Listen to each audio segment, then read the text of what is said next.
Number one, when meditating, why is my mind dull? The error there is not your mind. If it was your mind, you'd be able to say, oh, don't be dull. But it's not yours, is it? Your mind is out of control. It is running according to causes and conditions. So if your mind is dull, what are the causes that your mind is dull? Answer, because you're tired. Simple thing. So, when I was a young monk, I was always really dull. You get up at 3 o'clock in the morning. And at 3 o'clock in the morning, it was we had to go to about 50 minutes to get to the hall to start meditating. I was really sleepy and just nodding. And so what did you do? You decided to try and use some willpower. Come on, you can do it. Really struggle. Still. So what did you do next? You had the matchbox trick. So the matchbox, you got a matchbox. You didn't have many things we could use in those days. A matchbox, take the cover off, so you just had the tray. You put the tray on top of your head. I just use this piece of tissue. And if you nodded, it would fall off. And you could hear it. Feedback. You knew you were actually nodding off. Because you know what it's like. Sometimes you think, I had really peaceful. Was I asleep or was I in jhana? Sleep. But that would actually tell you, because it would nod. It only took me a couple of weeks and I beat my sleepiness. Amazing. At least I thought I did. Until somebody came up and said, Ajahn Brahm, I've been watching you. You're still nodding, but in a different way. Instead of the usual way, you're going...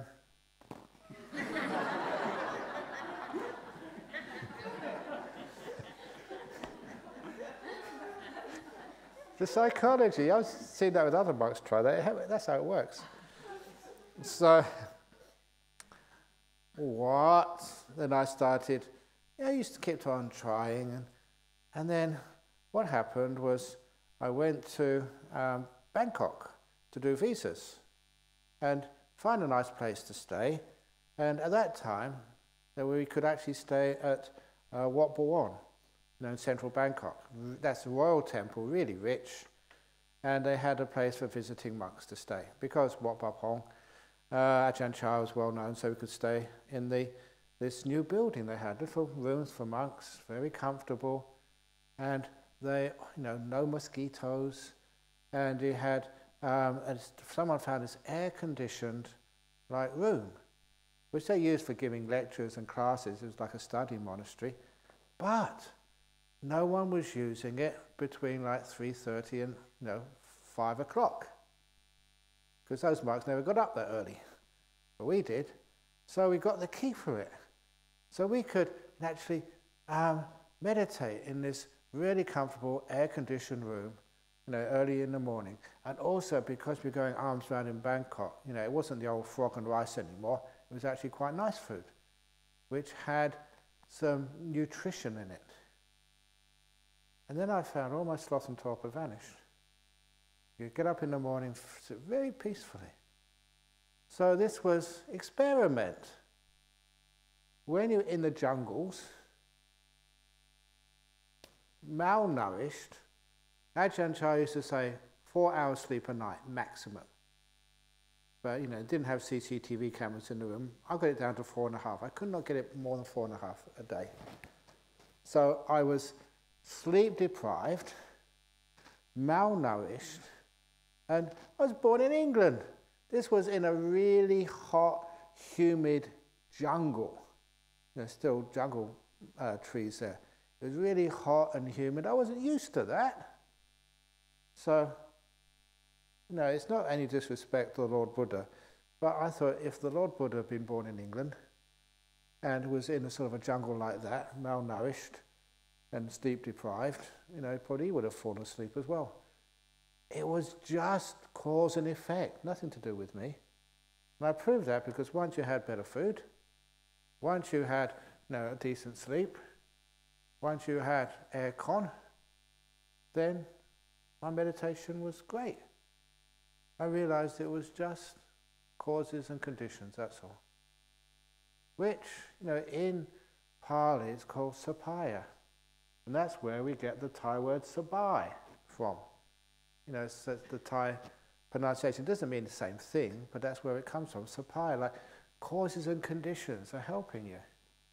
And then I realized in a lot of this thing, it's not just a personal failure if you fall asleep. So don't think I need more effort. No, investigate. Why? Why are you dull? And then, so you decided to investigate the best you possibly can.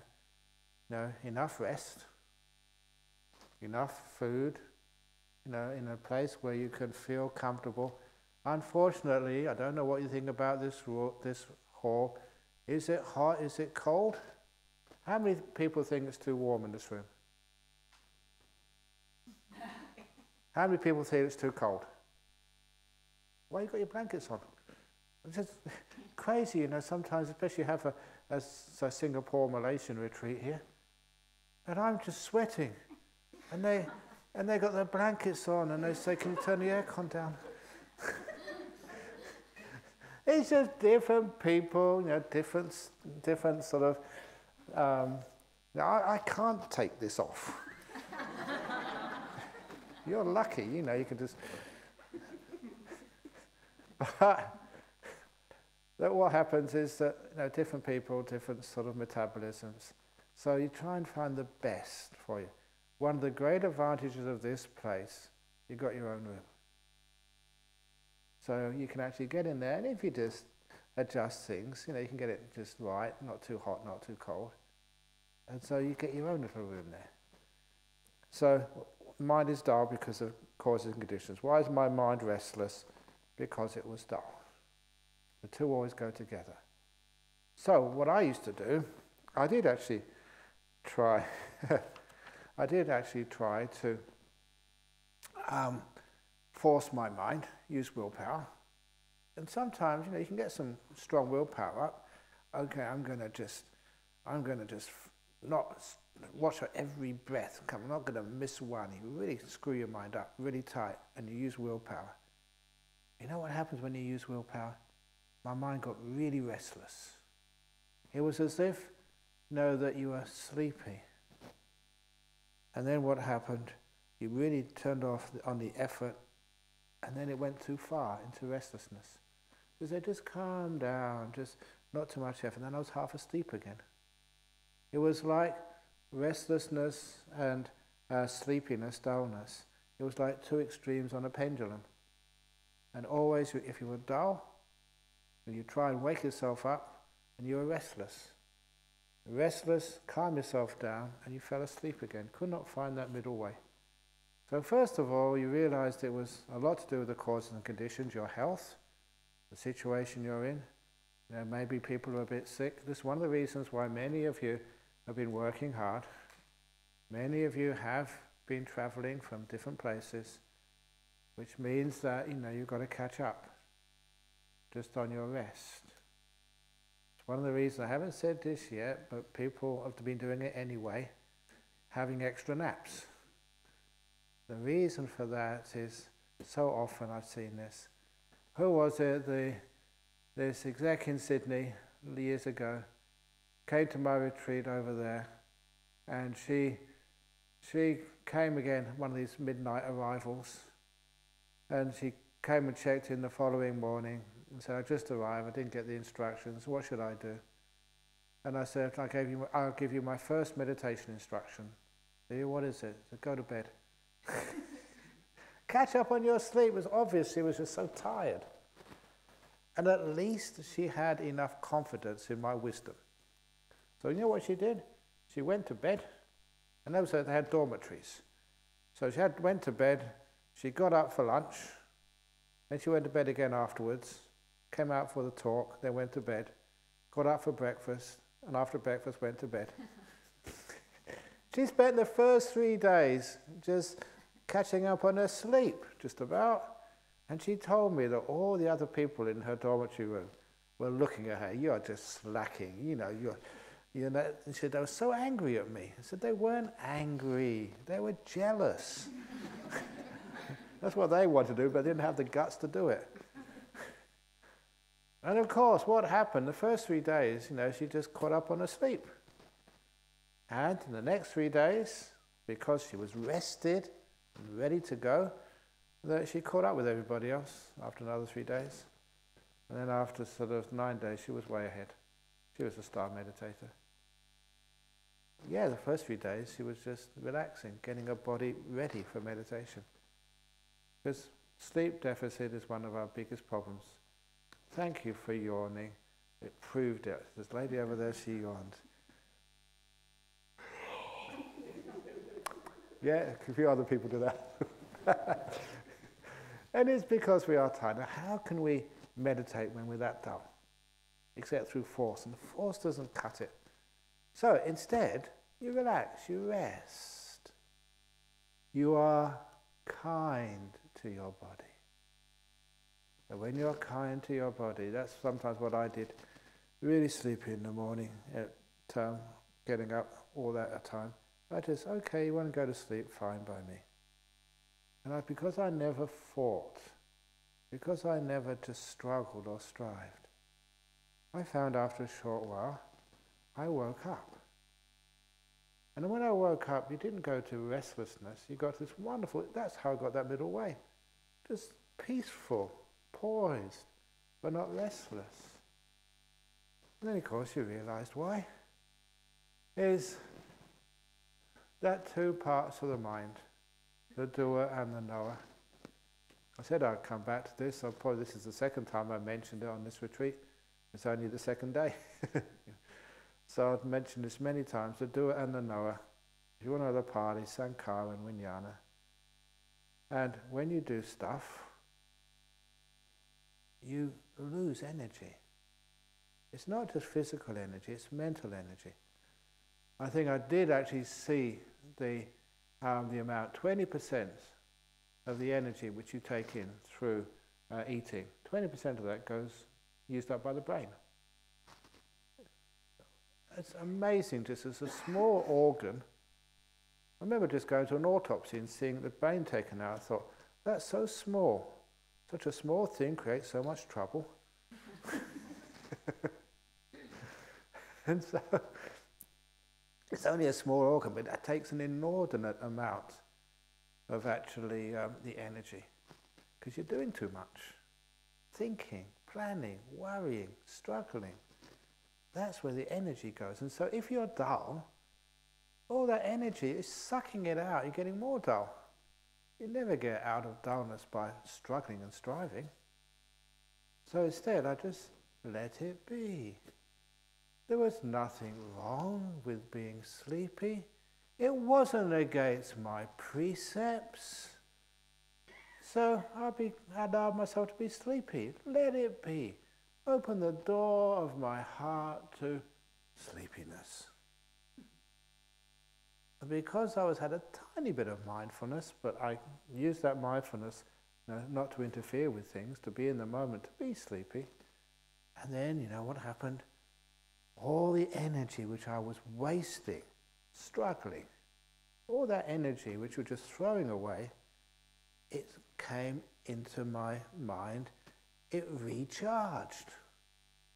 Now, if you've got a sort of a mobile phone, I've seen already some of you have found the hot spots around the monastery or down the road where you can see your mobile, get messages. But if you've got your mobile phone, you're charging it, but you're watching a movie or doing something at the same time, you're not charging it. It just gets, the battery gets more and more flat.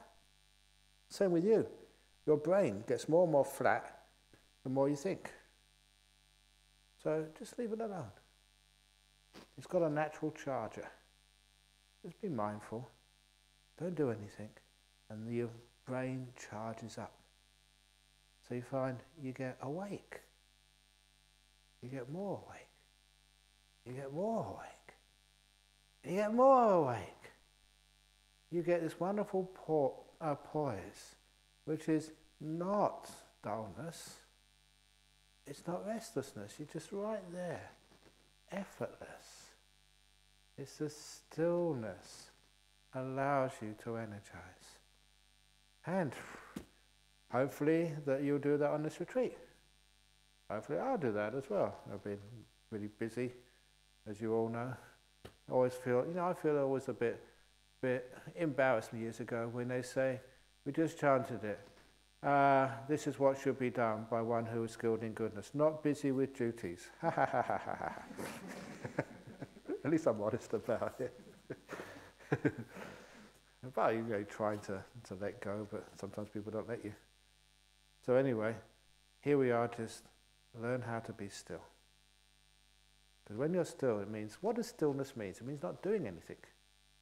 Just being here. Not trying to get things, make it different, not trying to wake up, just being here. And as I do that, then you find the mind wakes up and you get energized. You get this wonderful place between restlessness and between dullness. And you're patient enough to let that happen. One of our problems, we're impatient, we want it now. 3 days of sleeping? I can't do that. It's so hard to get in one of these retreats. I can't waste a day. 9 days. So I'm going to go for it. I'm going to really make it happen. Those are the stupid people. Enlightenment or bust, every time it's bust. So don't get into that stupidity. So instead we just learn how just to be. And when we're being, then we wake up. You know what the word for waking up is in Pali? Gujati. From that, the past participle, Buddha, awakened. An interesting idea. It's like people who are asleep, they're dull. And they try to get in line by being restless. But no, you find this middle way between restlessness and dullness. Poised, peaceful, still. You really wake up. And it doesn't end there. You really wake up. You fully wake up. You totally wake up. You extremely wake up. You ultimately wake up.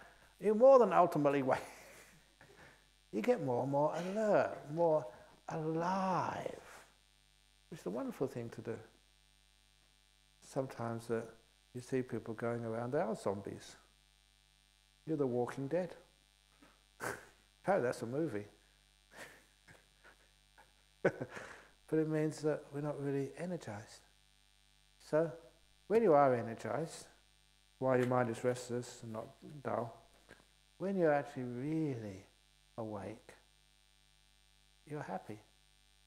I call it powerful mindfulness, superpower mindfulness. You really are awake. There's all sorts of wonderful things happen. But there will. To give it a time, give it some patience, and it'll all happen. Where's the kangaroo around Jhana Grove Monastery? The kangaroo is your mind, hopping around. We sometimes call it monkey mind. We don't have monkey minds here, we have kangaroo minds. Jumping up and down, jumping up and down. Never being still. You ever seen a kangaroo being totally still?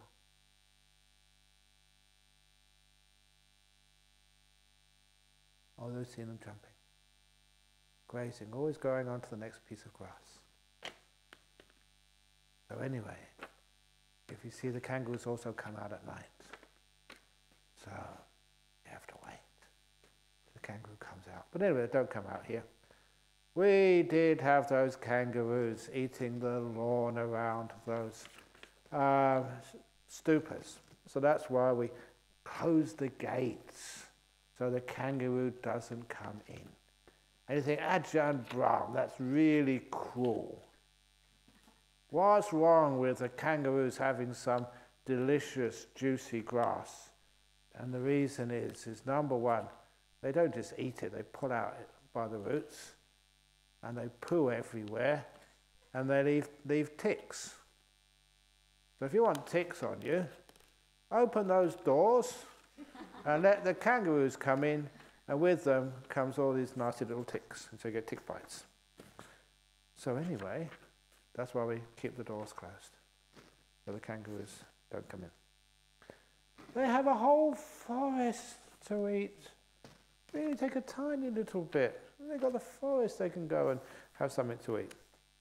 Anyway, after 10 minutes of relax to the max, I always sleep soundly. I don't know how or when I fell into sleep, but I lost my mindfulness after relaxing. But you kept your kindness. You were kind. Kindly advised, if I have to sit in the open air, I have to do more walking meditation, how to treat sleepiness. Now, if you try and treat sleepiness, the best way is the bed. You know, that's why you've got beds. That's what they're there for.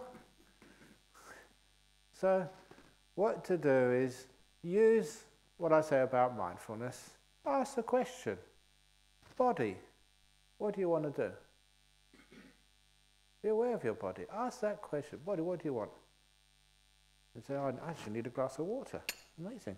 Every time I ask that, I get an answer, because I'm aware and sensitive to my body, and it needs some water to drink. Amazing people how unaware they are of their body. When I was in a time with Ajahn Chah, that, you know, most of the time we didn't have shoes, especially when we went for alms round, you know, couldn't wear shoes. And he noticed, you know, when all the Western monks came, they always had these band-aids on here and wounds there. Our feet were a mess.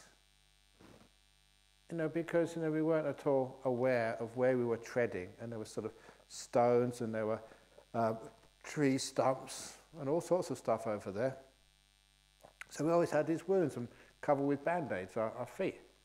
You know what Ajahn Chah told us? Because the Thais never had those wounds. He said, you Westerners have got stupid feet. And I thought, what a wonderful way of putting it, stupid feet. And it was true, because all our awareness was up here somewhere, thinking about the meaning of dependent origination. Well, was treading on all sorts of sharp stuff. So we learn how to be aware of our feet. And so you ask your feet, how are you down there? Okay, nothing dangerous there. My whole body, how do you feel, body? Oh, you feel a bit tired. So, if you feel tired, and you ask your body, what do you want? And my body said, it would be great if I could just go to my room and just meditate and just have a nice rest. So I said, okay, but now I've got my duties to perform, so I'll carry on talking here. But that's what you can do. You're totally free to listen to your body. You know what happens? Sometimes your body says, no, when I have some time, sometimes it's really weird. Sometimes, you know, I've had a nice rest, and you've got like a free morning, which is quite rare. And I asked my body, what do you want to do today? And the body said, I want to go to bed. But I've just taken you to bed. I've just got up, just had the breakfast, and now you want to go to bed again? Take me to bed, it says. And you know that if I lay down, and then I have this really deep sleep for about half an hour, 45 minutes, and when I wake up, I feel tremendous. What's actually happening is my body is telling me, you know, you're tired, you're sick, you may have some flu coming on. I don't really know the symptoms, but my body knows it before I do. And all I'm doing, I'm being sensitive to it. If it's indulgence, you lay down, you don't go to sleep. You know, you got the wrong message. But a lot of times, I started getting this reinforced when I read this little book about heart attacks. Heart attacks don't come out from the blue. You have minor ones, first of all. But you know, people aren't aware of what their body is doing. So because they're not aware, that, you know, it gives you many, many warnings before the big one comes. You don't heed those warnings. That's why people just say, well, I thought it was okay, it just came out of nowhere. It didn't come out of nowhere. You weren't paying attention. So I always ask my body, how are you doing? How do you feel? What do you want? And my body is very wise, because I'm sensitive to it, and you care for it. So if you want to do something in this meditation retreat, learn about your body, become sensitive to it, find out what's going on there, and if it tells you something, follow it. You know, there was when I first went on pilgrimage, in 1972. Still a layperson. I thought that, you're Buddhist, you should go off and visit the holy sites. So I went overland, really poor. I never actually, at that first trip, I never found Kusinara. I went into Delhi and said, where's Kusinara, where the Buddha died? We don't know. It wasn't on any maps. I couldn't find my way there. Lumbini, it was cut off because of floods. But Bodh Gaya was great because there's no one there. It was just totally different to what we have these days. It just empty, just you had almost a place to yourself. It was really great in those days. But anyway, as soon as I got into India, over from Pakistan, I thought I had a really tough stomach, but I don't know what the food was in this Pakistani vegetarian restaurant. But I was just so sick afterwards. And so I was just in this cheap hotel somewhere, and vomiting, diarrhea, and just decided just to relax, rest. I drank lots of water, but I had this great craving for salt. The first thing I did when I could get out of the bed and walk was go across the road to one of these cheap, sell everything, and just get a bag of salt. And I kept munching the salt. And I kept munching it, and I started feeling better, just because I never knew at the time if you get diarrhea, it's not just water you lose, you sort of use the salts. And my body told me that.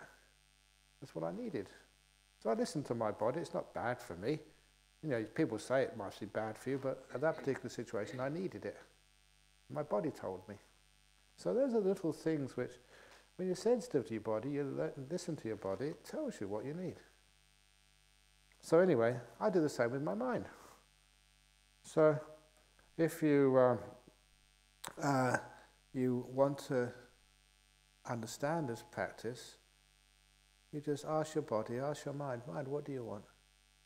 What do you need right now, mind? And sometimes the mind says, just thank you for paying attention to me.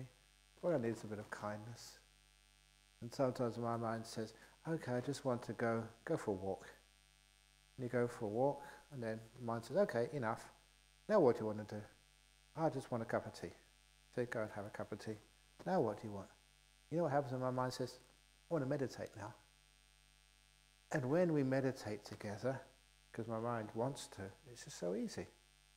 Instead of controlling your mind. Do not treat your mind like a slave. Right, mind, meditate. No messing around. And if you wander off, smack. You don't do that to your mind. You're kind to it. And if you're kind to the mind, you just hang out together. It's not restlessness. When you are restless, you should ask them, what are you trying to run away from, mind? And you know what my mind said? I'm trying to run away from you, Ajahn Brahm. You've just been mistreating me. Tell me what to do all the time. Never understanding. And then you tell your mind, okay, sorry. Okay, let's work together. Let's have harmony together, my mind and I. And now, my mind and I, we're best friends. We hang out together. I do get very busy, as you all know. And then it comes a time, you're all gone asking me questions in my room. And my mind says, yeah, we're together again. Yeah, what do you want to do? Yeah, let's hang out together. Me and my mind, best of friends. And sit down there just watching my mind. My mind just enjoys my company. I enjoy it because I don't give it sort of any trouble. So we chill out together. That's where we end restlessness. So you can understand, you have a friend, someone you really love, and if you try and sort of control them, tell them what to do, they're out of here. But if you love them and kind to them, you enjoy each other's company, then you just hang out and just minutes, hours go past, and well, where did that go? Just having fun together. So, that is how you cure restlessness. Not by beating your mind and say, you're not going to run away again, mind, otherwise you're really going to catch it next time, even worse. Of course, the mind will run away. So instead, be kind to the mind. And the mind kind to you, you get the big, good relationship. And then you're really sweet. Anyway, next question. can we do a guided meditation in the morning? The metta meditation at the end of the retreat is really good, and I think doing a few such sessions would benefit us all. It would also give an opportunity for us to incorporate metta meditation in our daily practice. Maybe I thought of maybe doing a little bit of guided meditation at the beginning, but the reason why the metta meditation at the end is very powerful, because it actually does draw from all the good energy you've done over 8 or 9 days. If I did it at the beginning, it wouldn't work so well.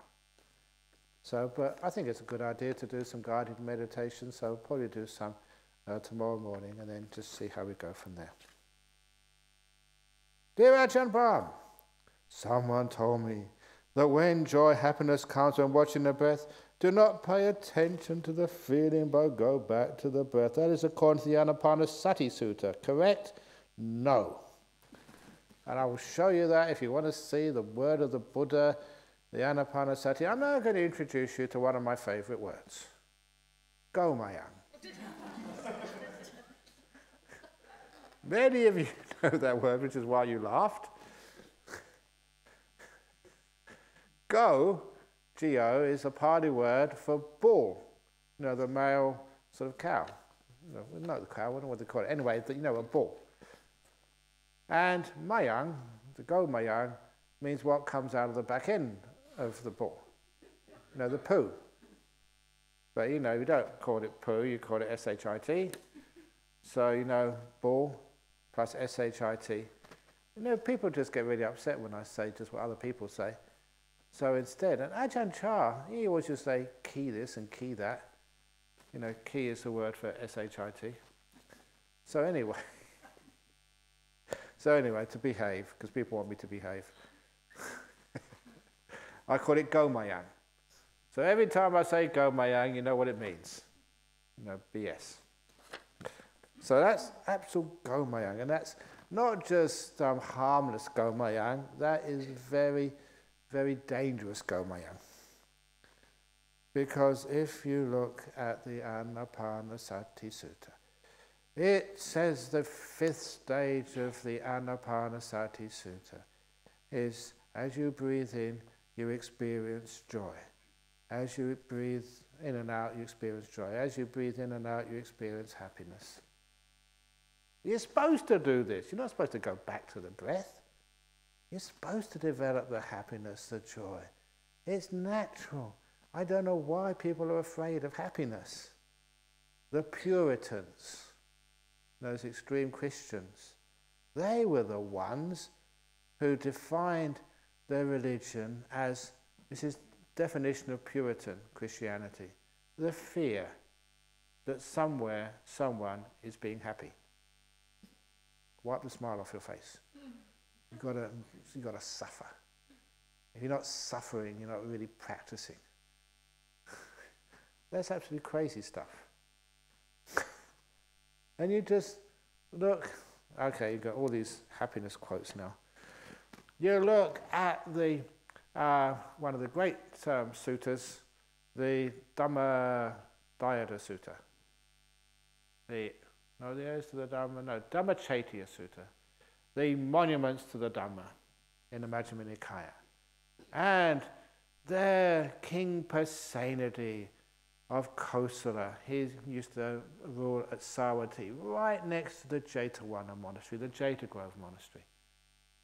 And that's the monastery where the Buddha spent more time than anywhere else, in the Jetagrove monastery. And you can go there these days, you can still see the ruins of the place. It was kept going for a long time. But I was really wanting to argue, because when you go there, you had to pay entrance fee, even monks. So that is not fair, because we have it in stone. It's in the inscriptions. That monastery was given to the Sangha of the 4 quarters present and yet to come. I am one of those Sangha. It belongs to me and my friends. I should charge you, gatekeeper. Because that's actually what it says. It's a very beautiful little thing when you dedicate a monastery of monks or nuns, it's to the Sangha of four quarters, they are the owners. In other words, this whole tradition, of the four quarters means, the whole world, and present and yet to come. So the job of the present monks is just to look after the place. We don't really own it, but we care for it, for future monks and nuns. And that's a very beautiful thing, because sometimes, I remember going to, first time I went to Sri Lanka, and they took me, I wasn't well known then, thank goodness, and so you could go anywhere and just people would just leave you alone. So I remember just going to, just outside of Mahintale, there was a really nice, really cool old monastery. And they gave me overnight a cave to sleep in. It wasn't very comfortable because it's a stone bench. But I was young and I was used to sleeping out in the jungles and the forests of Thailand, so that wasn't any big deal. But what really impressed me was over the door they had the dedication, and they dedicated it in the 4th century or something.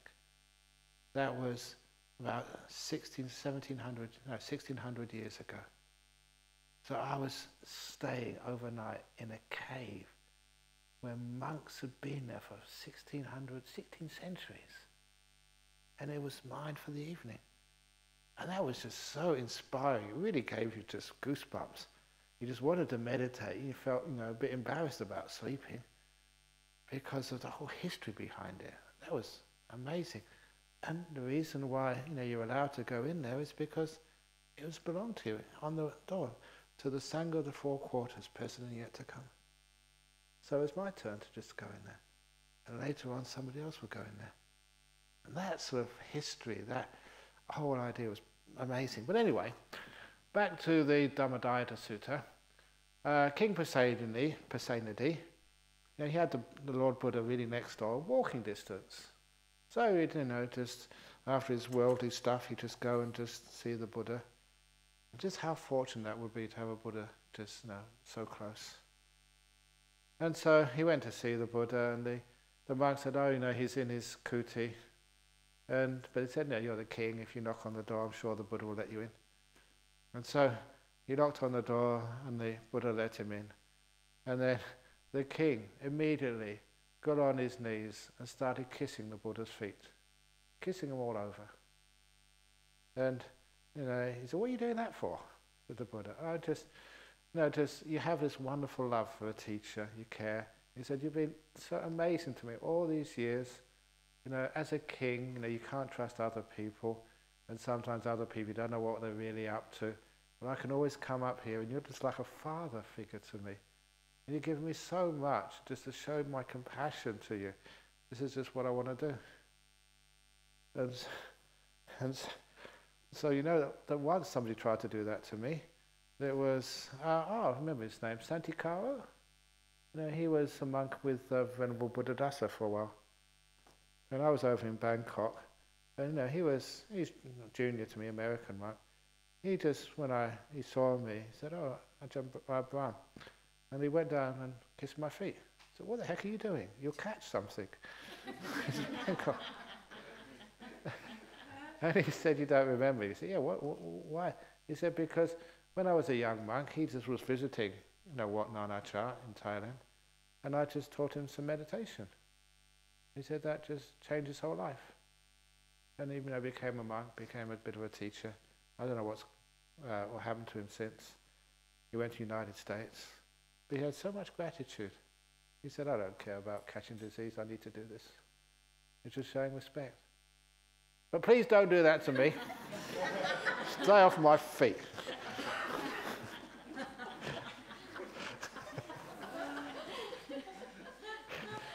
But anyhow, the king went to see the Buddha and started kissing. What are you doing that for? Just out of great gratitude. Not like attachment sort of love, but it's just beautiful. Thank you so much. And I said, well, he said, I'm so lucky to have you as a teacher and so close by. And then the Buddha asked him, well, why do you actually like coming to this monastery? And he said, because when I come, this is the important quote, when I come into the Jetavana monastery, when I come in here, all the monks, because the nuns were in another monastery, all the monks are happy and smiling. That's what they look like. That's what their demeanor was, happy and smiling. And the Buddha said, yes, great king, that's what you can expect when the monks are practicing properly. When they start to get insights, they'll be happy. And you quote that from the suttas just to show that is what is supposed to happen. Which is one of the reasons why when happiness comes up, it's not a mistake.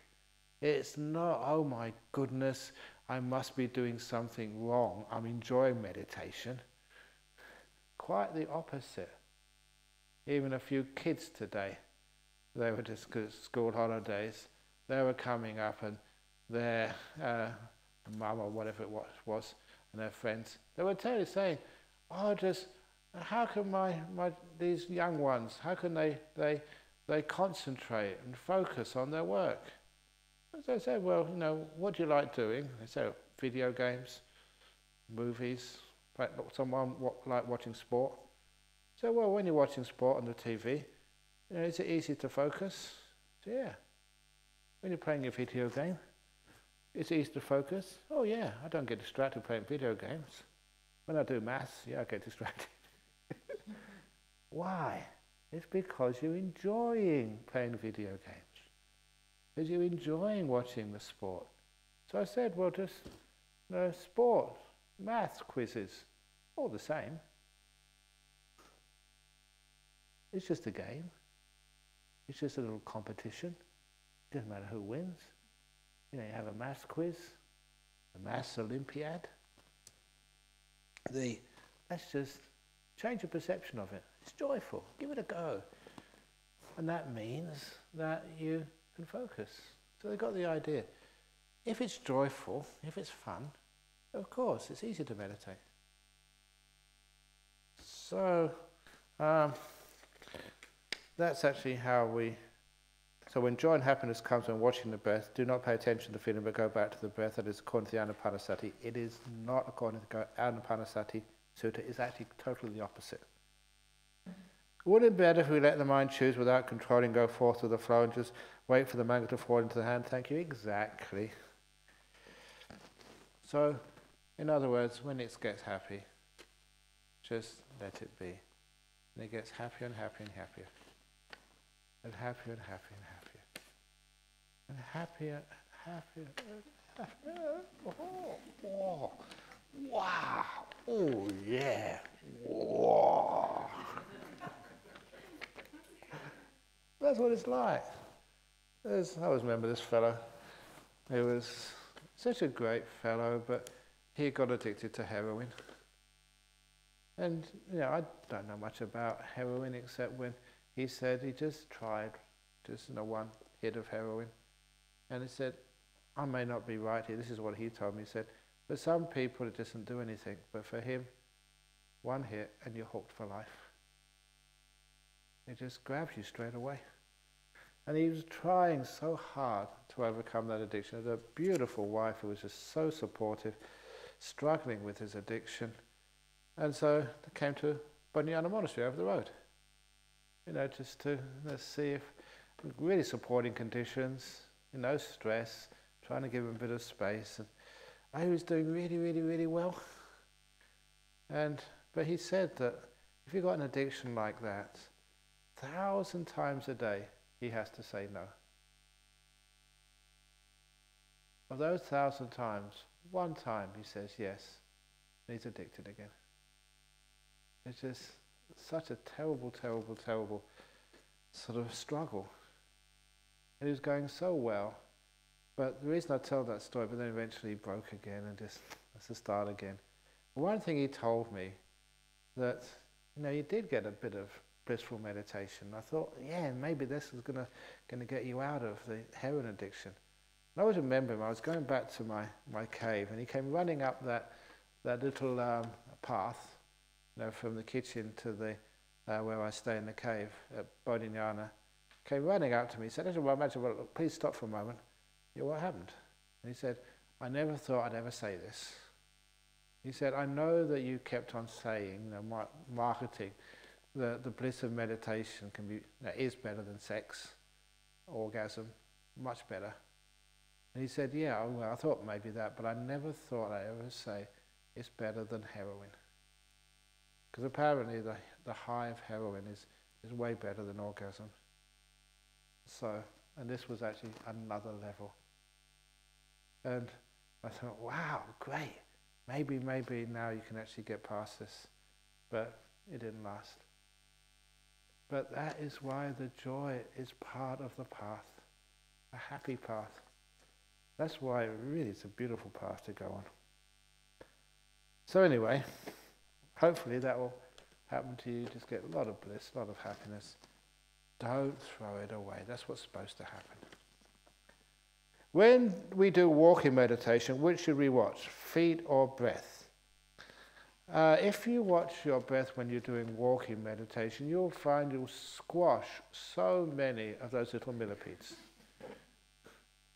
This last retreat we had in November, there was a nice little snake who was hanging around our jhana grove. And it looked like it was a dugite. So venomous. But that dugite was just slithering around here, slithering around there. And people were watching it, giving lots of loving kindness. I think the dugite really enjoyed the attention. And there must be a lonely life for a snake. And it was quite safe. But if anybody was watching their breath when they're walking, breathing in, breathing... you step on that snake and of course he might bite you. But it was just a beautiful little snake. It's probably hibernating here somewhere now. You don't have to be afraid of these things. If you're kind to them, look after them. It's amazing just how kind they are to you. Beautiful animals. I know a lot of people who saw it, they thought they'd be afraid of the snake, but they just got such good vibes from the snake. They were just hanging around here having a good time. And even I remember just Bianca, you know what Bianca's like, very kind to all of you. She even put some water out for the snake because it was hot. A nice thing to do. So anyway, watch the feet or the breath. First of all, present moment awareness. No past, no future, just you right here, right now. And I say the nice thing about breath practice, breath meditation, so not breath meditation, walking meditation, is you've got all these halls, the 3 halls here.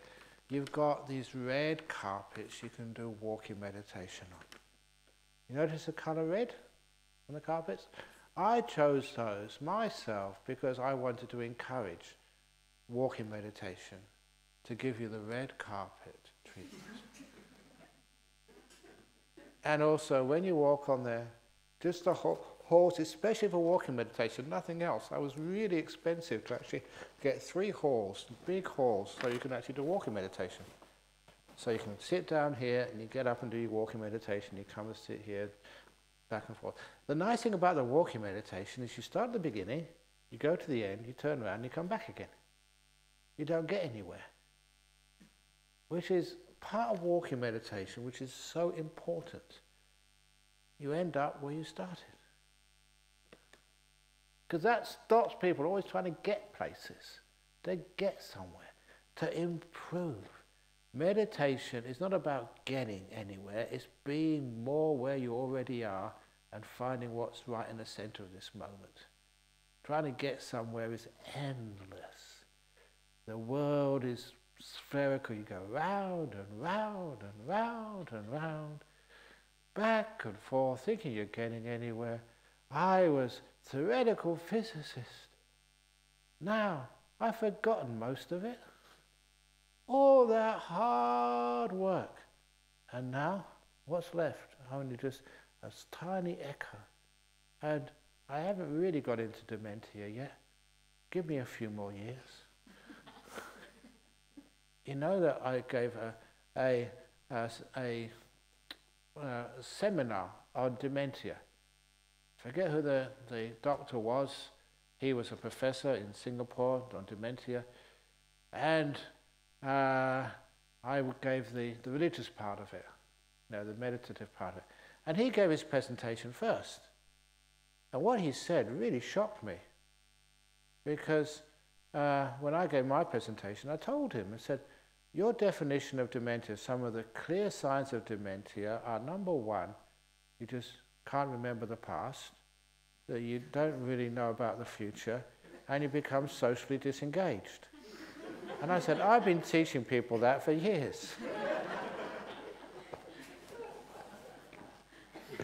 And I thought, oh. But this is with some mindfulness, and you get energy instead of just it's some failure of the brain. So if you do the walking meditation, you end up where you start off from. So keep it simple. So you can start off just being in the present moment, no past, no future, not going anywhere, just being here. And then just be silent, stop making this big conversation. That's why it's so simple. I don't know how you can have a conversation about walking. Do you know how to walk? Yeah, that's it. Just start at the beginning, go to the end, come back again. So you know how to walk, so just walk. And but I should be mindful. That's thinking about being mindful. Just walk and you are mindful. There's nothing else to do. Nothing to look at. So you maybe put your gaze 2 meters in front of you so you know when the wall comes and you don't bump into it, because we can't afford the insurance. You keep banging your head. And then you turn around, come back again. No need to go slow or fast. Keep it natural. It usually goes slow by itself after a while, but it's natural, not forced. Oh, you have to tell all those stories that this little kid, because I think it's about this time of year, and I go over there for lunch to meet the people over there. And this little family says, all right, if we go over to Jhana Grove just to have a look. I said, as long as you don't disturb anybody, because after lunch, it's, even, the people here are a bit rowdy. So it's after lunch, and so he went over to have a quick look, but be quiet. And he came back to see me, insisted on seeing me just after his brief visit here. And he was really concerned. I thought, what has happened? He was very worried. Well, has he seen any snakes or something? Over there, he got so worried that a tree almost fall on you. Why are you so afraid? He said, your retreat center, there's zombies there. And I said, what are you talking about? I saw all these people walking slowly. And apparently, in movies, zombies walk slowly. So he took one look at you guys walking slowly and thought, that's zombies. And apparently they're very dangerous. They eat your brains, isn't that correct? Anyway, so you walk naturally, and then usually it's quite easy to just watch your feet, moving. But don't say lifting, going forward, whatever. It's much more than that. Just allow your mind to sort of focus on just all of the amazing movements, just like a dancer. You have to train just how to move your body and feet. You don't force it, it just flows. So that's how we do it. Oh my goodness, only a few, and I've only got through. I'm going to do this fast now. I read the book of Genesis Sutta, and found it fascinating. However, I still have questions a lot. This is digging the car, and here are 2 points that keep bothering me. At the beginning, we were all Brahmas, made of mind and self-luminous, but we got stuck into greed. But why greed suddenly appears? Oh, this is the world systems coming and going, Buddhist cosmology. It's pretty sort of neat idea as far as it goes. But what happens to human beings? All supposed to be reborn somewhere. There's no world to be reborn into. So by default, you go to the mind-made realms, because there's no body, which means you don't get stuck into the body things, which means that's in it's not the Brahma realms, it's in the jhana realms. So, and self-luminous, limiters. But we lose it because of greed. It's not greed as a sense of wanting sort of something to eat. It's just the wanting. That's one of the reasons why that messing around with translations, and instead of using the word craving, using wanting for tanha, which is actually much better, because craving is an intense form of wanting. Greed is some, again, just really very demanding form of wanting. This is any wanting. Because you want something, that's why you lose your stillness. And because you lose your stillness, the power of the mind just gets drained. Anyway, if the stop of arahat can only be developed, or the stage of arahat can only be developed through human life, who said that? You can only be an arahat in human life? That is Gomayang.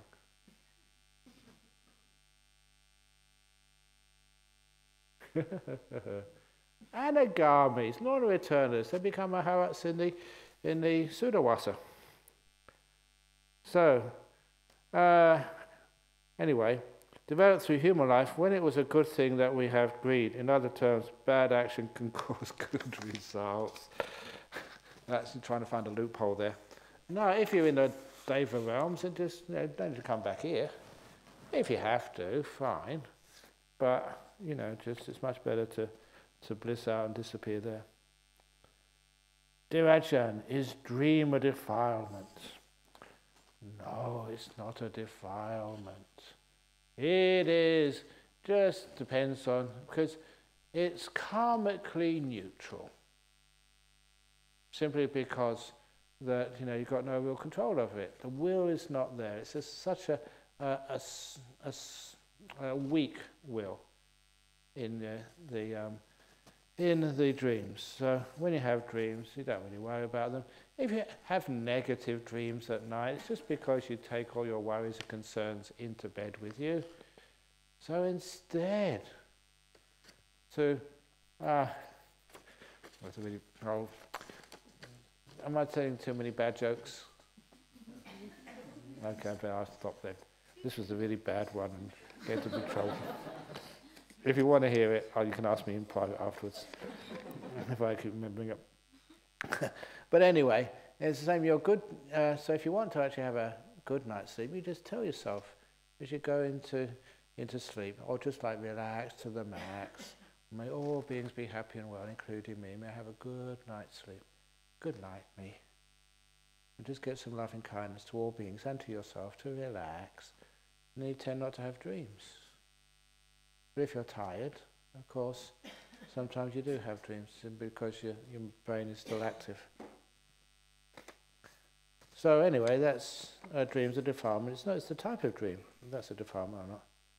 Dear Ajahn, today some jealousy arose in my mind, remembering the ownerless of things helped. When states like jealousy, covetousness arise, are these things one should let be and let them fade away naturally? Yeah, explore them. They're teaching you something. So that's what you did there. So jealousy. So, what's the point of that? Jealousy that someone else is more enlightened than I am. Oh, wonderful. I'm so happy that you are enlightened. But be careful, because it reminded me of this story, there was a fake teacher, but he was one of the people that some of you know very well. He was doing some meditation with his teacher, and then he would call up and tell his wife and said, I've been confirmed I'm a string winner by this teacher. It was in Sri Lanka, but some of you, I'm not going to tell anyone because sometimes you know what I'm talking about, but it was very funny. And then rang up a couple of days later, and his wife here in Perth, he said, there's Sakadagami, a once returner today. I just was told by the teacher. And said, the wife was really devout Buddhist. Oh, well done, sadhu, sadhu, sadhu, it's amazing news. And then a week or two later, he rang up again, non-returner. And then the wife said, that's enough. Come back home now. And when you've paid off the mortgage, then you can go back again and become an hermit. They had a really expensive home. And he was up there getting enlightened and left her without all to pay all the bills. and that was such a funny response. That's enough, come home, pay off the mortgage first, then you can go off and get enlightened. So that was really funny. Oh, well, what are coming out? Okay. When meditating, constantly get interrupted with thoughts that give rise to delusion, illusion for a few seconds. It is more when we are doing meditation at home, regular basis. Is that due to interactions with the material world? Yeah, it's because, again, this is just the echoes of what you've been doing before. You get these thoughts coming in. But what's the therapy for that? Is one other thing, is before you meditate at home, for the few minutes before, just preparation, just relax, have a shower or something, have a cup of tea or orange juice or whatever, you relax. So you get physical relaxation first of all, and then you go to meditate, and then your body is actually calming down. And that's one of the reasons why, it's the first day we keep it loose, but please, the noble silence, don't have conversations with one another. Because those conversations, they will start getting the brain into the talking mode. So try and keep it quiet. It's not just a rule you can get punished for. I haven't got my secret police. We don't have CCTV cameras finding out what you do in your cottages. We don't go and have the talking police. You talked. That's what was it? Or complaining. There's that story of the couple. They'd been married for about 60 years, and on the 60th anniversary, they got interviewed. I think it was in CNN or something. And then they said, "Well, how come have you had any arguments in all those 60 years?" They said, "We only had an argument once, just on a honeymoon, and never since." He said, "Well, really? And that's almost impossible in married life, you don't argue." And he said, "Well, what happened?" He said, "Well, we honeymooned in the Grand Canyon. And we're on the donkeys going down the track. And my wife, her donkey stumbled. And my wife sort of told that donkey, 'That's the first time.' I didn't know what she was talking about. And the donkey stumbled a second time. 'That's the second time, donkey,' with more severity. And a bit further down the track, her donkey stumbled again. She took out a gun and shot the donkey dead. And the husband, he said, and I told her, 'What do you do that for?' 'That's the first time.'" We haven't had an argument since.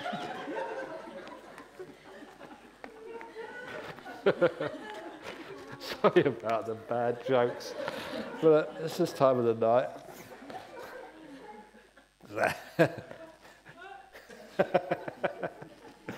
So anyway, remember, if I catch you talking, I'll say to you, "That's the first time." Okay. Just curious about the teddy bears. Indeed. That is the secret koan of Jhana Grove. What are the teddy bears doing here? You will soon find out. Do I jump on? What is right mindfulness? Conversely, what is wrong mindfulness? How do I remember mindful of thoughts and thinking without killing the thought process or destroying creativity? I'll leave that till tomorrow. Ajahn, today some jealousy, eh? Okay, the jealousy one, exactly. Okay, no, it's just 906. So I'll just answer the teddy bear ones. So the right mindfulness and stuff like that I'll answer tomorrow. About the teddy bears. One of the reasons we have a few people who have been here for a while, these teddy bears, we do a type of meditation called bear awareness. Bear awareness. Okay. Sometimes people say bear awareness, B-A-R-E awareness, which means just being mindful, nothing else. But this is bear awareness, B-E-A-R. And what you do, you put it on your lap and you cuddle it. And then what happens is you get this beautiful feeling of contentment. It arouses kindness and compassion. It stops restlessness, because it's nice cuddling a teddy bear. When you start cuddling the teddy bear, you'll find your meditation has that extra little bit of happiness and kindness. Teddy bears are non-threatening. And teddy bears, many people, I was amazed, as a kid you grew up with a teddy bear, and I thought it was maybe just Western culture, but it's throughout the whole world. You know, they're like teddy bears. It's some sort of something which reminds you of safety, kindness, softness. It's really cuddly. So you have your little teddy bear and you meditate. It brings you into the present moment, because the present moment becomes happy, not fearful, and it becomes safe, and it becomes kind, delightful. And that's all it's needed to get the mind start into some very deep meditation. So these are little meditation helps, skillful means how to meditate with little teddy bear. And there's all types of teddy bears. This, I must admit, is my favourite. I don't know what sort of sexual orientation this is supposed to represent. But anyhow, you can choose your teddy bears over there if you really want to cuddle one when you're meditating. And you know what happened? There's these really tough guys. This is meditation. Teddy bears, I want the real tough stuff. And no, this actually works. People come and say, yeah, I tried the teddy bear and it just changed the whole meditation, made it so easy. So you can try teddy bear meditations. We've got some. Every time, it's amazing that every time I come here, there's more teddy bears than there were before. So I don't think they're keeping the 8 precepts. I see some little small ones there somewhere.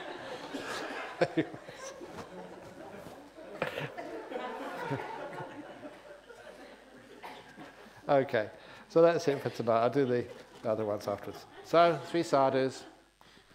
Sadhu, sadhu, sadhu. Very good. So now bow a few times and go to bed. Oh, actually, this is a nice little bed for the teddy bear. Tuck it in.